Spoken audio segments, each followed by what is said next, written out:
Well, welcome everyone. Welcome to put your cameras on if you want to be seen. So today, part of our series of Globital webinars for digital agencies, we've got a very good friend of mine, Lauren Petrullo. One of the reasons why I wanted Lauren to come on and speak to us as digital agencies is obviously 2023 was a very busy and loud year for artificial intelligence coming into our industry. Basically, all I could read about on LinkedIn was AI this, AI that. I kind of stopped using LinkedIn, I think. But Lauren was actually using AI successfully and as a complement to the way she did content and SEO in her agency for 2 or 3 years before 2023. So way before any of us were talking about it or knew about it, she had it successfully implemented into her SOPs, using it very, very cleverly. So I thought it'd be a really great chance for her to come and help us understand how to navigate the AI landscape in our agencies in a way that is both effective for our management of our agencies, but also in a way that doesn't, that minimises the risk of AI taking over what we're doing or mitigating results for our clients and all those sort of challenges that come with this new technology. So with that as an introduction, Lauren, thanks so much for joining us and bringing your expertise to our clients and our database of digital agencies. And I'll hand over to you. Good friend. I think you meant best friend is really what you were trying to say in the introduction. For those that are not familiar with who I am, I have been a client of Globital. I have enjoyed working with their team a lot. It's helped our agency grow, but also specifically with what we've been doing with AI. I know Damian and I had a chance to like talk at Jasper headquarters, which is one of the AI tools that we use. I was the first ever case study for Jasper. And if you use Jasper or Surfer or other AI tools, those two specifically, you're going to see, well, Siri was listening. I don't know if you can hear her having an opinion. But yeah, if you look at some of their marketing, I tend to be all over it because we've had a lot of really good case studies of how we've grown our clients pre-chat GPT to, hundreds of thousands of visitors per month using content with Gen AI. And I'm happy to share how we are using it after years on it and how we're continuing to evolve it. And I know, Damian, you and I always have conversations about obviously what's next with AI and how does that mean for agencies? Because it can be scary, right? Like AI, as you said, is the biggest buzzword. You could type it into any article and it's going to rank in PR Newswire pretty quickly.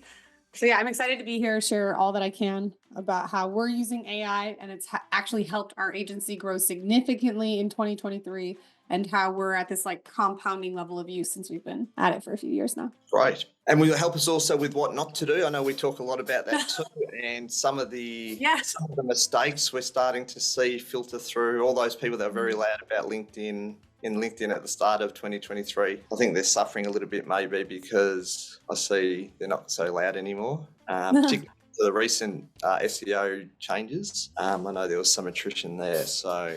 Definitely. I mean, we saw it too. There was this like loud clap that happened. I want to say September last year. There was a Google update where it's just like all of a sudden a lot of the AI only written content just like got eviscerated out of being ranked.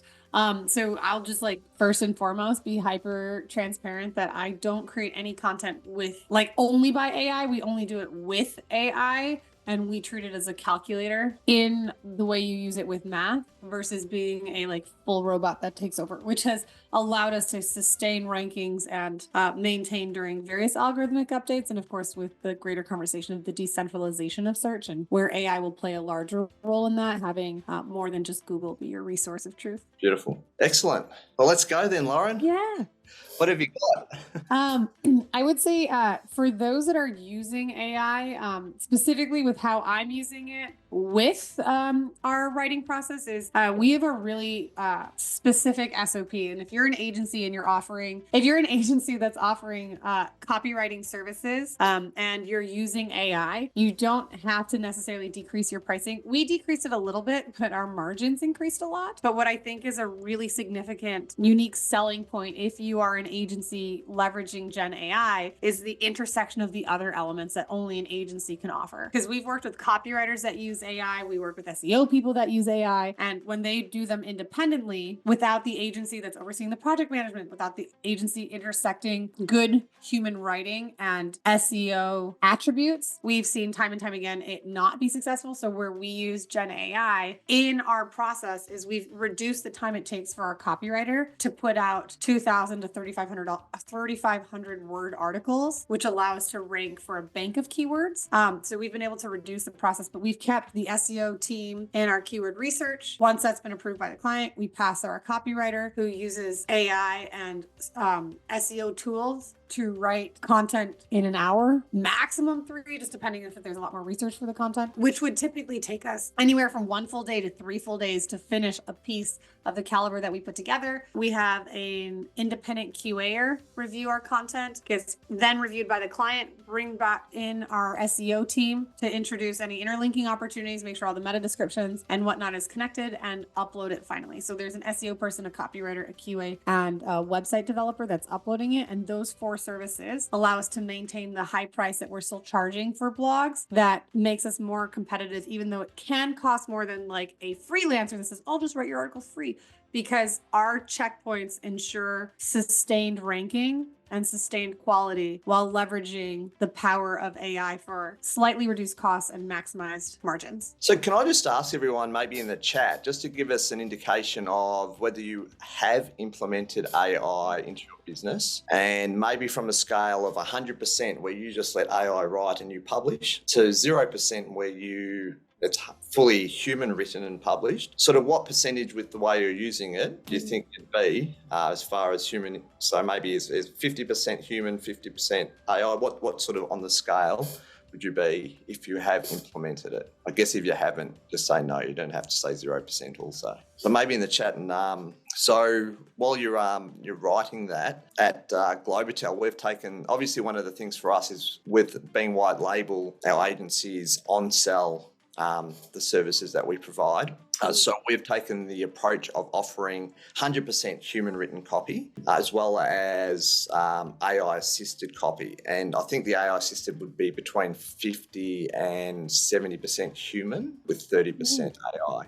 And we have a discount around that too. So there's definitely, because we'll have a separate sub-editor, also, some SEO involvement, that kind of stuff too. So Leanne, did we have anything in the chat? Yeah, so Anthony said 70% AI, 30% human. Cool. Which is cool. That's the only one that's been willing to share so far. It's an intimidating thing to put out there, for sure. Like, you're like, do I admit it? And I'm like, probably. There's no right or wrong answers here. Unless Damian calls me not his best friend again. That would be the When Jade's gone to school, I'll say their best friend. Okay, fair. Well, if she brushes her hair, that might make it answer as well. But if you're using, so Damian, I know that you have, like, of course, other clients. I'm based in the US and most of our clients are based in the US as well. And it might be interesting how the acceptance or the excitement around using AI can change across different areas in the world. So for you having a lot of people that are specifically, I think you've talked a lot how a lot of your clients like want human written, like they avoid AI written content like the plague. Yeah. So we went and saw Jasper. That was March last year? Yes, it was March. Yeah. It was becoming very loud. AI was becoming very loud. And I think by May, we launched our AI assisted copywriting services. And that was 30% cheaper than the 100% human written pieces for our agencies. Obviously, we only wholesale, we don't go direct to clients. So the idea is we're trying to help our agencies grow, and part of that is passing on margin where we can. So indication of, when I last checked, which would have been December, we're doing about 700 copy pieces a month. And of those, I think there was 25 were AI assisted. So it's been a very uptake, which sort of, it doesn't surprise me, because despite all the noise, a lot of the noise comes from, the AI, a lot of the people that do these hacks and try to hack their way to income kind of thing, rather than creating a sustainable asset in business, where that's sort of like a different approach to business than trying to create an asset, which is what digital agencies try to do. Just want to be a bit more stable and steady, which just so it doesn't surprise me. But, a lot of the businesses where we are the end beneficiaries of our services, a lot of them are, dentists and plumbers and, the trades and the professions who probably aren't hearing so much about AI as we are in market. So it doesn't surprise me, but I'm assuming that this year there will be more of an uptick, particularly when we have SGE coming through Google and all those sort of things. Yeah, I think you're spot on about the part of where, like, as marketers, we kind of live in a bubble where we are assuming everyone is up and at 'em with the latest AI tools. I mean, I learn about 2 or 3 new tools a week. Like, something I'm paying attention to is the emergence of like AI assisted communications for sales and stuff like that. So yeah, living in this bubble will make you think everyone knows AI, but you're right. So many other industries are just hearing about it and they're like, I don't know, I'm a little scared, but I'm not using it at all. So you have an opportunity to really position yourself as a hero to their story when you can provide high quality at a lower price, because you always choose between 2 of the 3: good, fast, and cheap. Yeah. And so it's just like, as AI continues to grow, because today's AI is the worst it will be from today moving forward. Every day AI improves. So to that effect, like, it's interesting that different verticals really aren't implementing it the way marketers do. All right, maybe Lauren, you can tell us a bit about your history. You said you're one of the first case studies, or the first case study for Jasper. Was that back when or they were already Jasper by then? Oh, you know what? They must have been Jasper by then.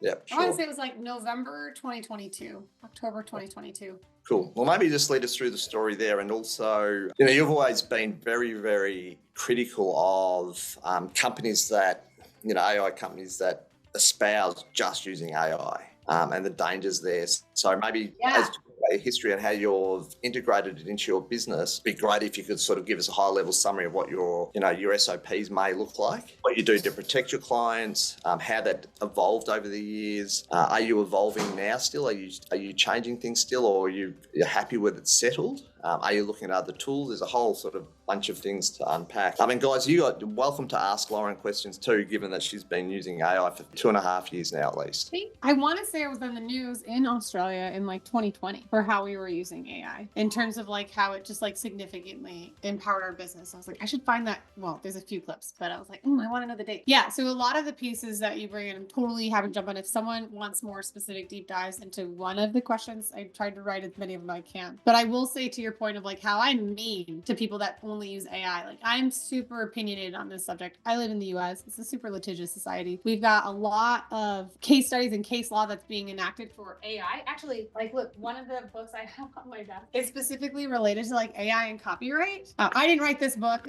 Sin Mobley did. The thing is, when people use only AI, there was a case in the Supreme Court that lost an artist's permission to use an AI generated image for her to make money on. So she was no longer had protection on something she created that she had been very profitable with, because she lacked significant edits to allow her to have it as an asset. So you talk about being a digital marketing agency and building an asset. So I caution everyone, and like, I will be mean to you if you admit it to me, and you still do it after I tell you this. I am not a lawyer, by the way, but if you're looking at creating sustainable assets that will help you and your clients grow, and you use only AI, you run complete litigious risk that you don't own the asset, because you have to manipulate it so much so that someone else couldn't just easily generate that same source material. Other evolutions, and like how I look at the evolution of AI, is following legislation and regulation. I know like tech is always years ahead of regulation and legislation, but in the US, politicians are really trying to catch up as best as they can, and they're going to overcompensate in ways that are going to like hurt a lot of people that aren't paying attention. And ways that can be is like George R. Martin and a whole host of publishers and authors are suing various AI softwares, as well as writers and people that are hosting the material, for using their IP. So creating a blog written in George R. Martin's voice and pulling that source material and creating something new from it is akin to stealing. And so there's like the New York Times is doing a lot of cases, but it's just going to constantly evolve. So when you ask how has AI evolved over the years and how we're changing our current implementations, is that, 4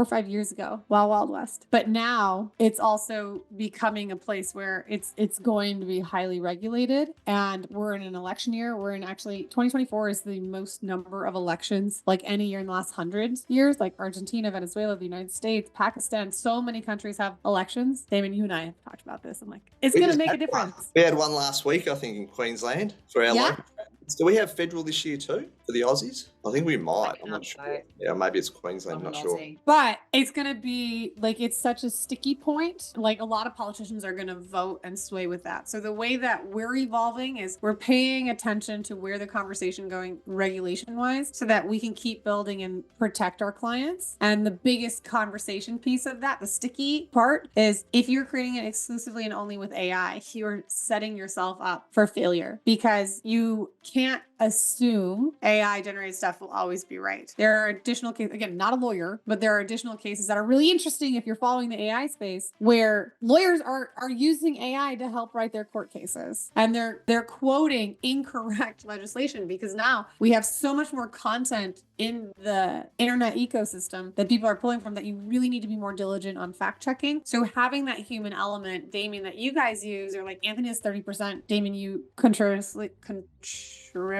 approach of 70%, means that adding that human piece adds an extra layer of security, quality assurance, and potentially quality because you can ask AI stuff. And I know it continues to evolve what it's reading and how much it's consuming, but fake news is a lot louder than the truth sometimes. And then that shows up in the copy. Yeah, I think one of those court cases, one of the lawyers using AI, might have even been in Australia also. The guy, like the AI written brief or whatever that was read in the court, talked about case study that the AI invented, like the case study that it referenced. Yeah. Didn't even exist. So, but let's try to make this a little bit more specific, maybe. So, I mean, the topic of today was how to use AI while protecting the brand of your agency and obviously brand of your clients too. So, Lauren, maybe if you could help us with how you're specifically using it and then referencing back to because this is what it means for the agency. This is what it means. This is why So specifically with Gen AI, generative AI, how we're using it is in, well, honestly, 3.5 pieces. One part is obviously copy. So writing long form content for our websites, as well as Anthony's saying, like using it for research. It's our definitely much larger starting point for research, but it's not the final destination. We are also using AI, Gen AI for asset creation. So creative. So like creating static images. It's allowed us to add new images for our blogs that we don't necessarily have access to. And so for our clients that are in the food and beverage space, those images we create for recipes takes us no time compared to if we had to do a photo shoot or get access from these client stuff. So we use AI in that tool. What tool do you use for the image creation? We use Jasper Art. We also have, there's 2 other ones that the team is using. We'll even sometimes, so Gemini is my favorite tool. Some will use Bard. So it just depends on who is using it. But I know there's 3 art image creators that we're using and everyone on our team is in the Discord channel. By everyone, I'm like, not me, because I'm not doing it.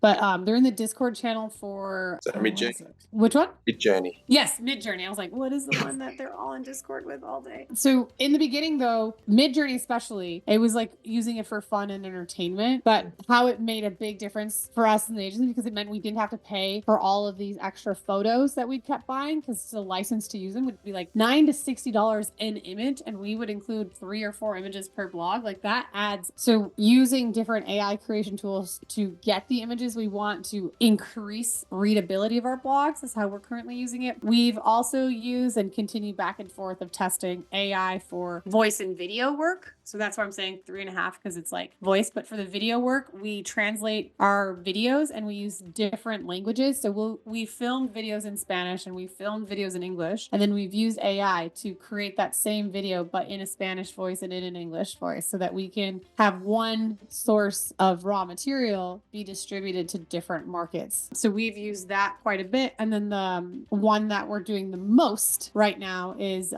using AI in our chatbots. So we've been building sophisticated chat models that drive towards bookings, that drive towards sales, that facilitate exhausting large SKU inventories of stores that can feel overwhelming into condensed, relevant, and specific answers. So those are the 4 ways that we're using it. And what it's meant for us is that we can provide more services faster. We can provide a better experience for the user on site, and we can provide diversified content because then it meant we could bill our clients more as well as reach new marketplaces. In the US, it's such a large country and we have so many Spanish speakers, by creating all that additional Spanish content, we found out that the Spanish audience in the United States were spending 5 to 7 times more as an average order value than the non-Spanish speaking buyers. Great. Or maybe unless someone wants to unpack one of those specific items, I wouldn't mind unpacking a little bit the chatbots and what you're doing there. How are you using AI to obviously expand what you're doing and make more efficient what you're doing? What parameters have you put around that to protect your brand and protect your clients? You know, what are the risks with AI in chatbots? Okay, so again, I don't want to be like the bearer of like weird legal news, but right now chatbots are under attack for lawsuits because they're akin to wiretapping. So with AI making it quicker and easier to have customer support 24/7, especially like people are accustomed to like building chatbots. I mean, in 2018, ManyChat was like, you build a chatbot, you build frequently asked questions. It's very linear-ish where it's like, if this, then that. If someone mentions this keyword, then ask them this and see if it's relevant. With AI and leveraging open AI into it, your conversations are more evolved. You don't have to use keyword-based conversation starters. Now you can ask real questions. And the chatbots we've been building in both English and Spanish, we have our chatbot replying to the exact same question, but 2 very different conversations with unique answers that still stay on brand and still stay on target, which is scheduling a call, scheduling a booking, or making a sale. But if a conversation that Reshma's having and Damian, if Damian is being clever and funny and Reshma's more like direct to the point, we have a customer service agent that's never taking time off work, that's never spending too long in the bathroom, whatever those reasons are, is always available and can cater to the conversations that's being had. So if Reshma's like, I'm direct, I want to know, like, I'm busy, it can get more direct and respond to that conversation in real time at the way that Reshma is providing indicators of progressive conversations. Whereas Damian's like looking for funny answers. We will see time and time again the chatbot being funny back, putting in puns, being witty, and keeping that conversation going, which increases brand awareness, which delivers additional brand equity and helps the user feel good about themselves because they're getting the answer that they need in a fun way. But things to protect your brand and your clients is one, you need to make sure that you signal in your privacy policy and before the chat starts who has access and that what is monitored with those conversations. You want to protect your brands for sure if you're incorporating AI leveraged chatbots by having a maintenance mode. So you can set up a really nice setup fee and then you have a maintenance element because you want to see how the conversations progress because the AI will evolve. And we haven't seen AI go rogue, but we have seen AI go not the way we'd want to answer it. So then we have to retrain it on some additional like, well, hey, like we wouldn't say you're a smart cookie when we're anti-cookie in this chatbot, for example. So it's you need to have that maintenance side. Did you ever accidentally sell something that you didn't have to sell? Did we sell something we didn't have to sell? We sold something that was out of stock.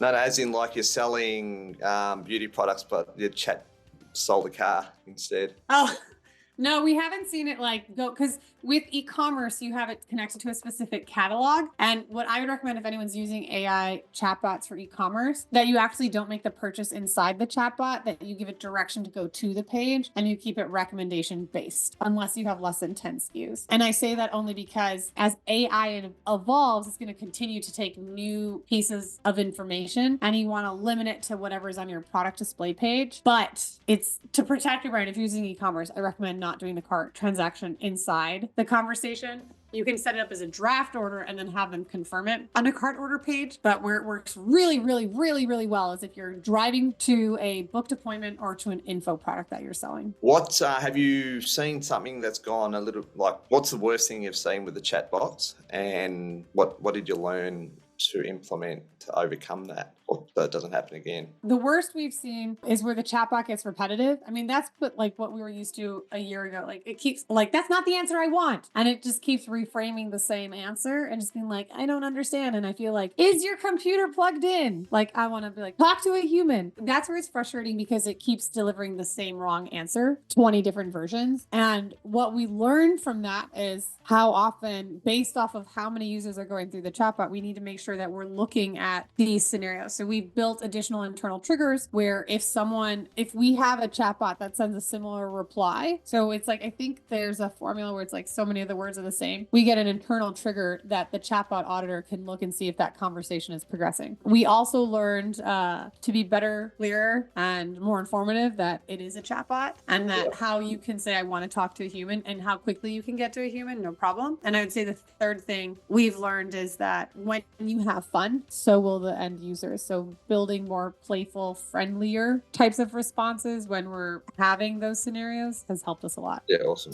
So it sounds like the whole chatbot structure is something that'll keep evolving, keeps needing iterations, does need some maintenance and that type of thing. Yeah. We use also in our chatbots, we have voice. So you can say to the chatbot, let's say the chatbot's name is Leanne. I'm like, instead of me texting into the chatbot because I'm driving, I can ask, I'm like, Leanne, tell me why Lauren is Damian's best friend to the chatbot. And it's not going to reply with a voice, but it is going to reply with text because it's going to read the voice note. So that's been something that's been more incorporated in the last few months. So it's going to continue to evolve because we are using AI a little bit for video creation. Like Pictory is one of the things where it creates videos from B-roll that it sources into one like new video of information. So I can see that being a next evolvement, or even just replying back with a voice note, because we have seen, we're not testing anymore AI phone calls, but that's where I can see it evolving. Interesting too, when you talked about being really clear that it is an AI chatbot, which is back to the transparency and disclosure, obviously very important for protecting your brand, to let people know up front. So let's maybe, on that note, transition back to, obviously the topic today is AI and protecting your brand while getting the benefits it has to give us. Transparency with content, writing blog posts. In my sort of thought, if I was using AI to do keyword research and topic ideation, I wouldn't let anyone know. It's just, there's no real thing. But when do you think, or what's your process with protecting your brand and protecting your clients by being transparent with your use of AI? And what are your thoughts with where the point is where you should be doing that, if you believe you should be doing that, if you believe it's an issue? Yeah, and what's your approach? So with keyword research, we still use paid SEO tools. So Ahrefs is our preferred keyword research tool of choice. We are always testing and have a few others that we're on annual subscriptions for that we can't get out of, that we still will put it up against. So we're not currently using AI for keyword research, but I would say the same way that we don't tell our clients which software we're using, we tell them that like this is based off of, we're spending almost $4,000 a month on SEO based tools to ensure that their content is getting the most visibility and ranking. And part of that SEO tools includes AI, but where we don't say, like historically you wouldn't say, hey, we use Ahrefs for all this. Where I would say, and that's in the early conversation, is that we are no longer in a space where we're charging per word. We're charging per quality piece of content. And we're transparent about like, hey, we're going to use AI, especially for our clients that are in spaces we don't have contextual knowledge of, like the legal and financial space. We're marketers. That's not our expertise. And so we're going to leverage AI so that we're not confined to a set number of keywords or a set number of words in that article before we have to increase what we're charging. But I say where we will not use AI is like, if you want to use AI only, you can, don't hire us. I don't want to be anywhere near that website page, but we tell them just like it's some of the tools and we spend thousands of dollars per month on, just as we do for keyword research. Yeah, cool. Oh, I guess the only other question that I have is, where do you think it's all going, and what should us as agency owners be thinking of as the AI industry in marketing specifically evolves? So some of the things that AI cannot replicate a lot is like creativity and innovation. So that's a really safe space. Like it'll try, like there's the whole digital twin of elements, but creativity is not something that AI is at a point. So you're protected. Now you can be creative with, but it's based off of your input. It's not like generating full creativity with it. So I think there's a lot of skills that AI cannot compete with right now. I think where it's evolving though will be, like the call center industry, the industry where individuals have like SOPs with very specific, like meticulous step-by-step, because if anyone can be trained on it quickly, so can an AI. So I think as agencies, leveraging AI will cue the difference. If you're a good marketer and you're using AI, you will become a great marketer. And I think the gap between good and great is going to be AI. And the more you're using it, it's going to be the wider the gap, because you're going to be efficient and higher quality. And I say by leveraging AI is because then the output of what you can do in an hour has now now 10x. Yeah. So if you are not using AI and leveraging it like a calculator, imagine being back in 8th grade and having to do all your math calculations by hand when you're like, why? I have a calculator right here. It makes no sense. And that's how I feel is true for the next 2 years. But further to the point of something to be mindful of, it's expected by 2030 that like 70% of the video content we consume will be AI generated. So I think knowing that big number that's facing Hollywood as a next potential industry that AI is going after is that video content is going to be something greater. Like for a while, like with the advent of YouTube, right? There were so many YouTubers that took off. TikTok video creation is hard. Static images are easy. Video creation is harder. But with the ability to have more noise, with the ability to have more stuff, I think you're going to have to ensure that you have creativity quality, because I don't think you'll compete with AI as long as you stay high quality, high value, high consistency, and high production value. So it's interesting. So me as an executive, for example, I'm good with words. So I've never, like, every now and then I'll jump in and play with AI to respond to an email or do a comment on LinkedIn, but I always default back to just writing stuff myself as the ideas flow. But I'm terrible at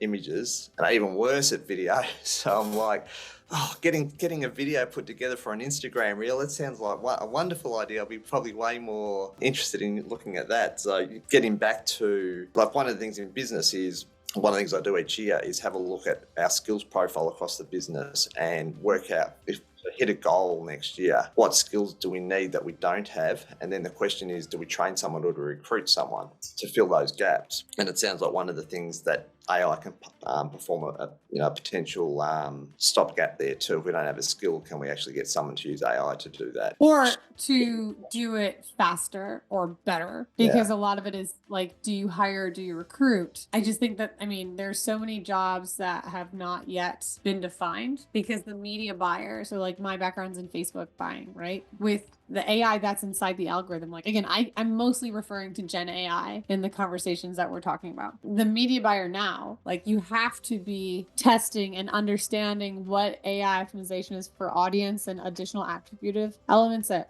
help your campaign. So I just think our understanding of what a media buyer is and what they can do today is like this much compared to what it will be tomorrow. And this is because of the AI pieces. So if you're recruiting or hiring, I think you'll see people that will like transfer their skills. It's almost like the military coming back to civilian life. There'll be like someone who's using AI in a different, like, oh, I can replicate that for real estate. I can replicate that for plumbing. It's just shifting the vertical in which they're executing on. Well, that was it for my questions. Did anyone else have anything for Lauren? Why am I Damian's best friend? Because obviously. No, kidding. You like my answer? Because obviously. Lauren's my best friend. Coming in and giving us an hour of your time. I can give her that at least. Fair. It's cool because you're going to see the sun setting here. Like the transition. It's like the sun setting of not writing content with AI is happening. So I got a question from George. Can you transfer to a live agent from a sales AI bot? Yeah, absolutely, George. So there's a lot of signals in place that you can have where it immediately switches to a live agent. So one of the fun scenarios is like, we ask people to break our bots and we'll tell people to be really mean. And so we'll have like signal words of like, okay, we're immediately connecting you to a human. But that transfer to a live agent right now is in the space where live agent gets a notification, mobile, email, whatever, can even get on a phone, right? And then we can say we're connecting to you if you have an open line. But what I wish it would do, which is not there yet, but I envision it will happen within the next 2 years, is when you do a live agent inside the chat, you'll then be like in a mini Zoom call. Yeah, it's the easiest thing to switch to a live agent. You can have triggers. You can have specific scenarios where you want to switch to live agent. So I go back to like a lot of scheduling calls. So we'll say, hey, I'm trying to schedule a call, but I can't find a time that works for me. Then we immediately bring in a live person. Or if it's like high ticket stuff and we find that this person is not like for sure committed on the price ticket, so they're at the lower ticket of like a $5,800 product, and there's a $10,000 or $15,000 product, and we can see that there's definitely more of a chance and we got the human touch, the live sales agent takes over.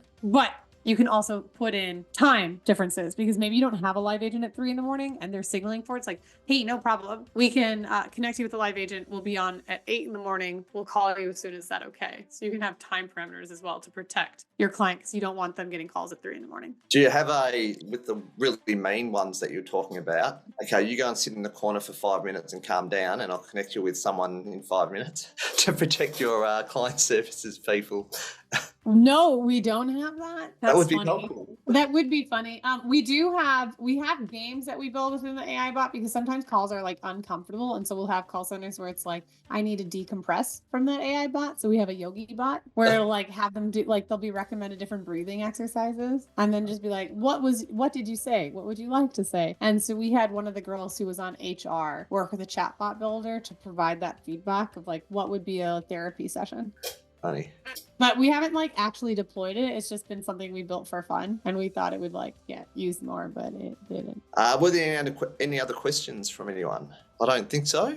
So if that's the case, Lauren, thanks so much for coming and sharing your expertise with us. Any final tips before we close the webinar? I would say that like 90% of the AI tools that are being launched won't last for 6 months. Yeah. Everyone's jumping in and anyone can be an AI specialist and you can create those. If you are going to be incorporating AI, evaluate it from a lens as an agency owner, protecting your clients. Would I find this still valuable in 2 years? Does this have a team? Like if you want to go into it, like you're investing a significant amount of money, like look at the team behind it. How long were they at their previous company? I'm just saying like there are a lot more AI companies that are creeping up left and right and they're not going to last long. And what I also see a lot is a lot of AI companies that are trying to do too much versus focusing on one thing. So some of the tools that we use, if you're going to buy a tool, make sure you're maximizing the value you can get out of it. Because some of the tools we have overlap with what they can do, right? Like I talked about how we use Jasper Art. That's just the best tool we do for recipes. I don't know why, but it is. But we use Jasper AI for specific types of copy. And then we use Gemini for different types of copy.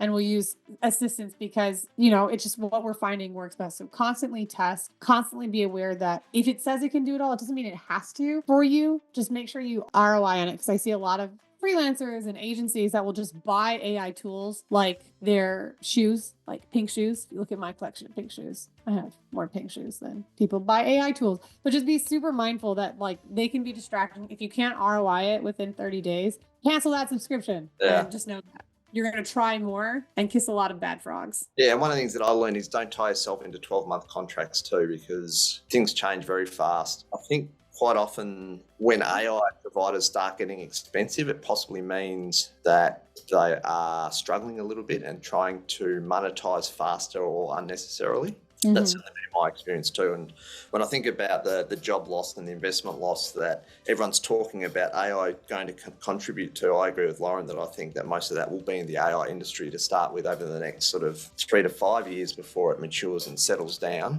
So just be careful with where you're spending your time and money. Question, sorry. From George, are you using an AI chatbot platform or directly using OpenAI APIs? Yeah, good question. We are using AI chatbot platform. So right now our chatbot builder is our chatbot tool of choice. High level is a direct integration with the chatbot builder. You can test a bunch of them. It's just that's where we're currently at. We are not using our own creating it, but you can white label chatbot builder. And if you are white labeling high level, so you have that level if you're increasing the value of your brand, because that's what we're looking at doing in the next year. So we're evaluating if we create a white labeled version on top of our existing high level so that we can, for those that are less familiar, it's like, hey, look, we already did it. Here you go. All right. So if people want to follow you, Lauren, where are you or connect with you? It's Lauren Petrullo on all the socials, or my website directly for our agency is mongoosemedia.us. So if you have questions about AI or continuing to use AI, we geek out a lot about it. My current focus is, of course, Spanish language AI, because that's where I find a unique competitive advantage when everyone is AI this, AI that, and they're only focused on English. I'm like, well, let me talk to the 54 million people in the United States that aren't getting serviced by AI. So if you're looking at going internationally, locally, I'm here for you, especially how it relates to AI. Beautiful. Thanks so much. Lauren, do you have any closing comments? Hello, everybody. Thanks for witnessing Damian's best friend show. Leanne, anything from you? I just wanted to say thank you to Lauren for joining us. It's been great having you here. And thanks, Damian, for leading the chat. Beautiful. Thanks, everyone, for joining us.